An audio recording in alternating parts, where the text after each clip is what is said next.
താളമേളത്തോടെ വാദ്യഘോഷത്തോടെ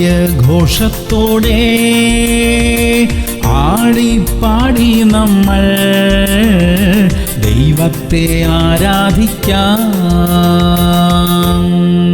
സദൃശ്യവാക്യങ്ങൾ 12:4. സാമർഥ്യമുള്ള സ്ത്രീ ഭർത്താവിന് ഒരു കിരീടം. പ്രിയമുള്ളവരെ, സാമർഥ്യവും ദൈവകൃപയുമുള്ള ഭർത്താവും ഭാര്യയും അവരുടെ ജീവിത പങ്കാളികൾക്ക് അഭിമാനം തന്നെയാണ്. നമ്മുടെ ജീവിത രീതിയും ഇടപാടുകളും സംസാരവും നമ്മുടെ ജീവിത പങ്കാളിക്ക് അഭിമാനം വരുത്തുന്നതായിരിക്കട്ടെ. നമ്മുടെ കുടുംബത്തിന് പേരുദോഷം ഉണ്ടാക്കുന്ന പ്രവൃത്തികൾ നമ്മിൽ നിന്നും ഉണ്ടാകാതിരിക്കട്ടെ. നമ്മുടെ കുടുംബത്തിനും ജീവിത പങ്കാളിക്കും മക്കൾക്കുമെല്ലാം നാം ഒരു അനുഗ്രഹമായിരിക്കേണ്ടതിനായി നമുക്ക് പ്രാർത്ഥിക്കാം. സ്വർഗീയ പിതാവേ, ഞങ്ങളുടെ കുടുംബത്തിന് സന്തോഷവും അഭിമാനവും വരുത്തുന്നവരായിരിക്കാൻ ഞങ്ങളെ സഹായിക്കണമേ. അതിന് യോജിച്ച ഒരു ജീവിത ശൈലി എപ്പോഴും ഞങ്ങളിൽ ഉണ്ടായിരിക്കാൻ കൃപ തരണമപ്പാ.